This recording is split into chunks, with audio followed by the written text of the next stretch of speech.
রাত তখন গভীর।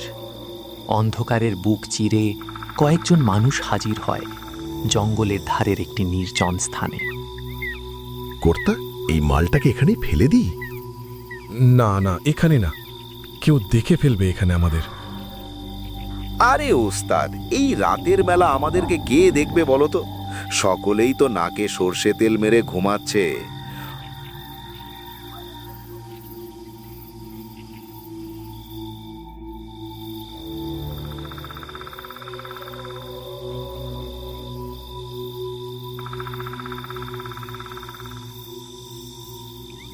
আরে না না ওস্তাদ, আমি শুধু ভাবছি যে কাল যখন সকালবেলা গাঁয়ের সকলে এই মেয়েটার লাশটাকে দেখবে, তখন তাদের চোখ একেবারে ছানা বড়া হয়ে যাবে।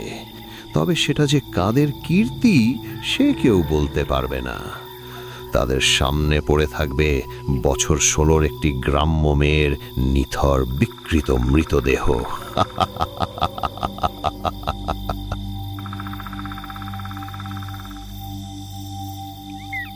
তাহলে চল, আর দেরি করিস না।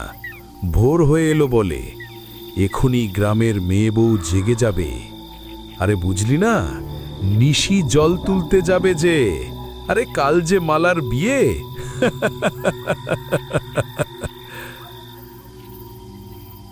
কথাটা শুনেই উপস্থিত দলের প্রত্যেকে একটা চাপা হাসি হেসে উঠল।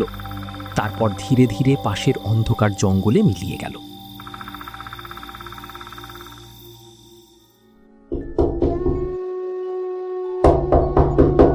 মালা, ও মালা মা, বলি কত ঘুমাচ্ছিস রে মা? দরজাটা খোল, দই চিড়ে খাবি তো। তারপর সারাদিন কিন্তু আর খাওয়া হবে না রে মা। ঘরের বন্ধ দরজাটার সামনে দাঁড়িয়ে কথাগুলো বলছিলেন মালার মা বিনুদেবী। তার হাতে ধরা ছিল দই চিড়ের পাত্র। পাশে দাঁড়ানো বেনুদেবীর প্রতিবেশী রূপসা বলে উঠল, ও দিদি, এ আবার কেমন ঘুম গো মালার? কই, আজ অবধি তো ওকে এভাবে ঘুমোতে দেখিনি। ঠিক সেই সময় বাইরে একটা শোরগোল ওঠে। তাড়াহুড়ো করে একজন ঘরে ঢুকে বেনুদেবীর হাত ধরে প্রচণ্ড আতঙ্কের সঙ্গে ঝাঁকিয়ে বলে, বৌদি, ও বৌদি, মালা যে আর ঘরে নেই গো বৌদি।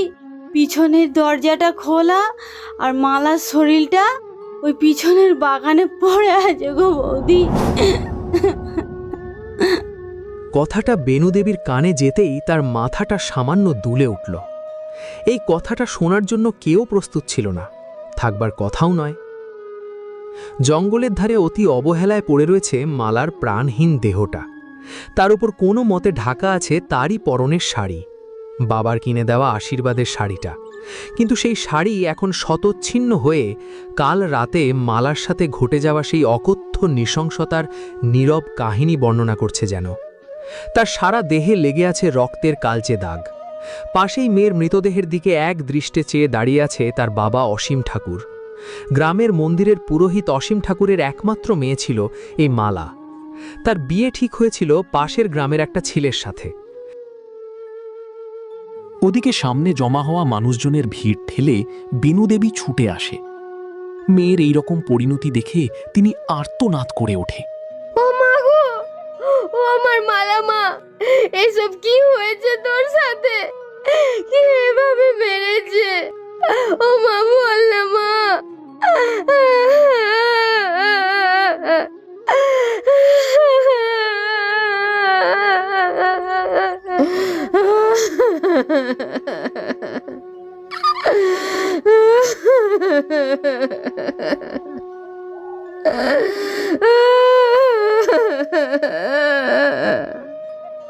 তারপর অসীম ঠাকুরের দিকে তাকিয়ে উঠে দাঁড়ায়। তাকে ধরে ঝাঁকিয়ে জিজ্ঞেস করে, ওগো, ওগো, কি হয়েছে আমাদের মেয়ের সাথে? কি করে হয়েছে? কিছু বলো না গো, ও কথা বলছে না কেন?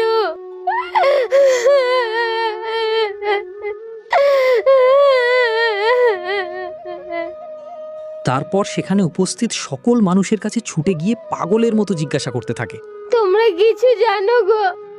বলো না, বলো না গো, আমার মেয়েটা এরকম কি করে হলো? বলো না, বলো না গো।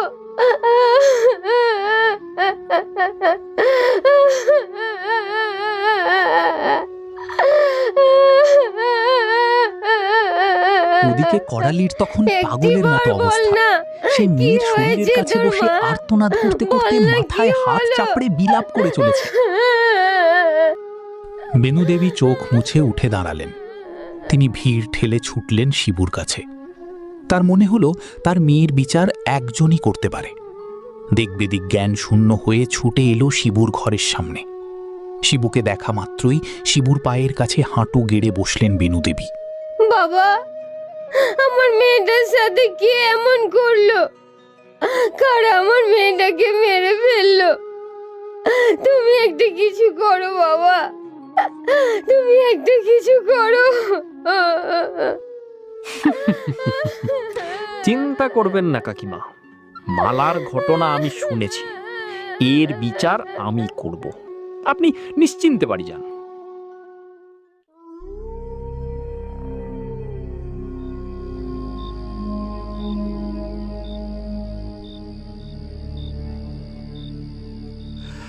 তাহলে এবারে আয়, পরের পরিকল্পনাটা করে নি।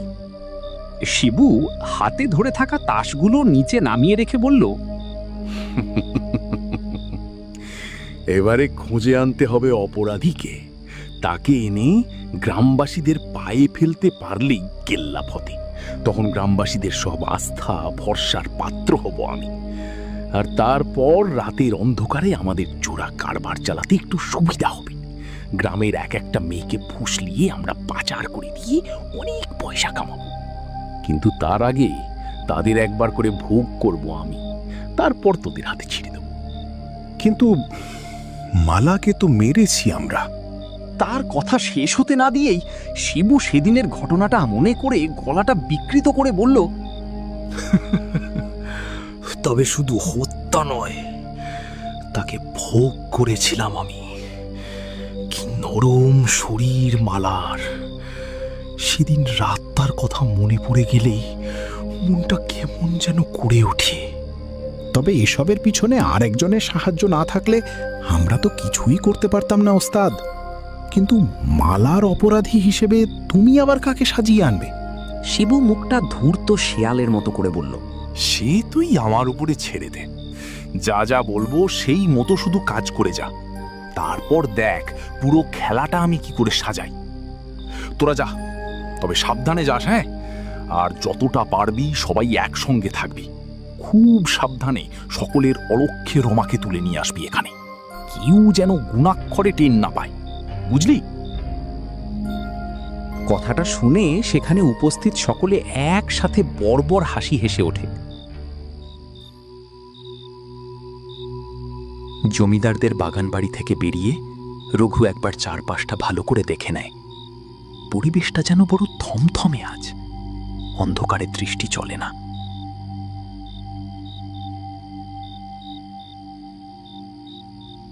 হঠাৎ রঘুর মনে পড়ে গেল সেদিন মালার অনাবৃত শরীরটা কি ভয়ানকভাবে তাকে আকর্ষণ করেছিল।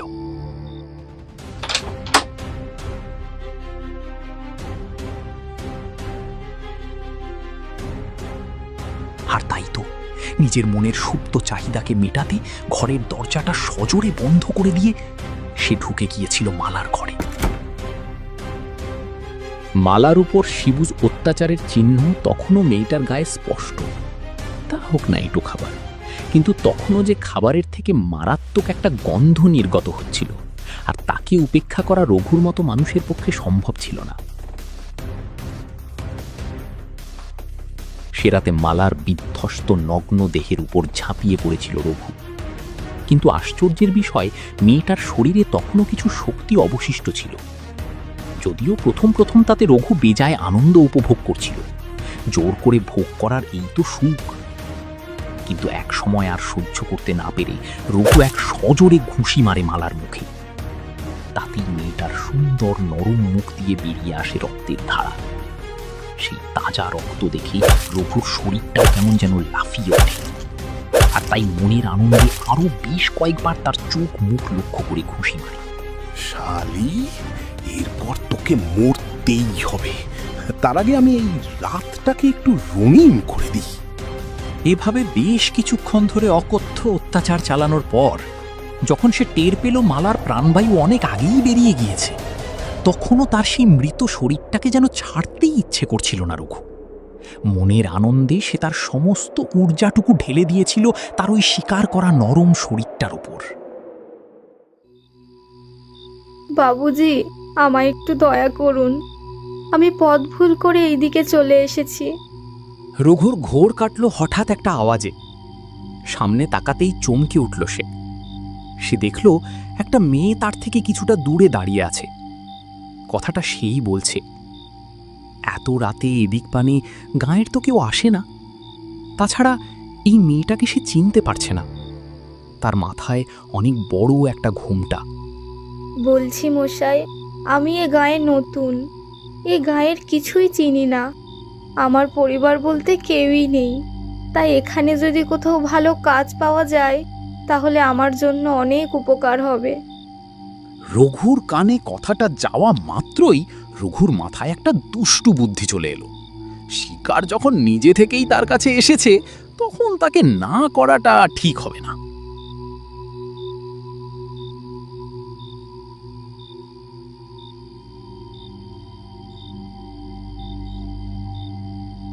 কাজ? হ্যাঁ, কাজ আছে তো। আমি এই জমিদার বাড়িতেই থাকি। আপনার ওখানে একটা থাকার ব্যবস্থা করে দেব। ওখানেই আপনার কাজ আছে। চলুন, আপনাকে আমি ওখানে নিয়ে যাই।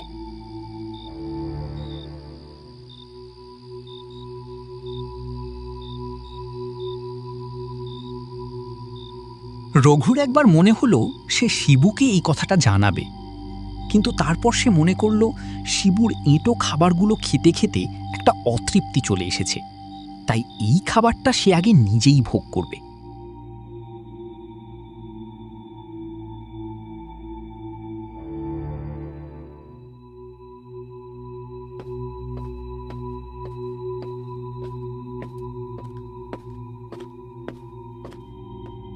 কিছুক্ষণের মধ্যে তারা এসে দাঁড়ালো একটা বন্ধ ঘরের সামনে।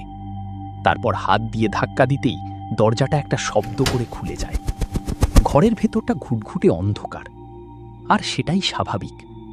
এটা নামেই জমিদার বাড়ি, এখানে কেউ থাকে না। ওদিকে শিবু নেশায় চুর হয়ে আছে, তার কাছে এসব খবর পৌঁছায়নি। বিষয়গুলো একের পর এক ভেবে কুটিল হাসিটা ক্রমে চওড়া হলো রঘুর। যাক, ভালোই হয়েছে, আজ অন্তত এঁটো খাবারে মুখ লাগাতে হবে না। বিছানাটা যেদিকে আছে আন্দাজে সেই দিকটাই এগোলো সে। মেয়েটাকে বিছানায় বসতে বলে একটা আলোর ব্যবস্থা করার জন্য ব্যস্ত হলো রঘু। শিকার ছটফট না করলে যে আসল মজাটা পাওয়া যায় না, এই ভেবে দরজার দিকে পা বাড়িয়েছে। সেই সময়, কি খুঁজছেন বাবুজি? মোমদানি? ওই টেবিলটার উপরে একটা মোমদানি আছে। পিছন দিক থেকে কোমল শটটা ভেসে এলো। থমকে দাঁড়িয়ে গেল রঘু। বিড়বিড় করে বলল, আরে, তুই তো দেখছি আমার থেকেও বড় খিলাড়ি। জমবে জমবে, আজ খেলা জমবে। পরক্ষণেই একটা কথা ভেবে হাসিটা হঠাৎই থেমে গেল রঘুর। এমন অন্ধকার ঘর, তার উপর মেয়েটা নিশ্চয়ই এই ঘরে আগে আসেনি। তাহলে সে জানল কি করে যে মোমদানি এই ঘরেই আছে? কই, রঘু এই ঘরে এতবার আসা যাওয়া করেছে সে তো জানে না। তখন রঘু পিছন ঘুরে খাটের দিকে যায়। দরজা দিয়ে আসা চাঁদের ওই সামান্য আলোটুকুই এই ঘরের আলোর উৎস। এবার একটা জল তরঙ্গের মতো হাসি হেসে মেয়েটা বলল,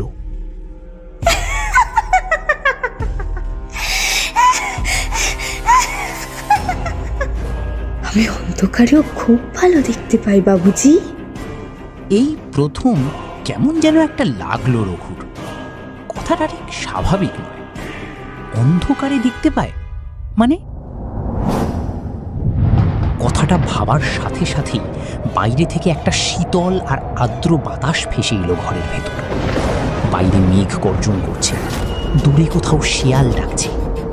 আগের মতোই মেয়েটা আবার বলল, দরজাটা বন্ধ করবেন না বাবুজি, ঠান্ডা লাগছে যে। এই একটু আগে হলেও হয়তো তাই করতো রঘু, কিন্তু তার মনে জেগে ওঠা বাসনা মেয়েটার জেগে ওঠার সাথে সাথেই কেমন যেন নিভে গিয়েছে। তার জায়গা একটু একটু করে গ্রহণ করেছে ভয়। তাই সেইভাবেই রঘু বলল, না না, থাক থাক, আমি বরং যাই।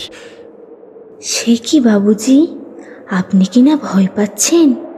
সত্যি তো, একটা মেয়ের সামনে এভাবে অপ্রস্তুত হয়ে পড়ছে সে, এ যে তার জন্য নিদারুণ লজ্জার। কিন্তু আজ এমন হচ্ছে কেন? কিছুতেই সারা দেহ মন হাতড়েও সাহসটাকে সে খুঁজে পাচ্ছে না। তবে কি এখন তার পালানো উচিত? সে কি পালাবে?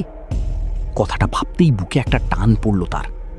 এই মাত্র তার বুকটা সজোরে জড়িয়ে ধরেছে মেয়েটি।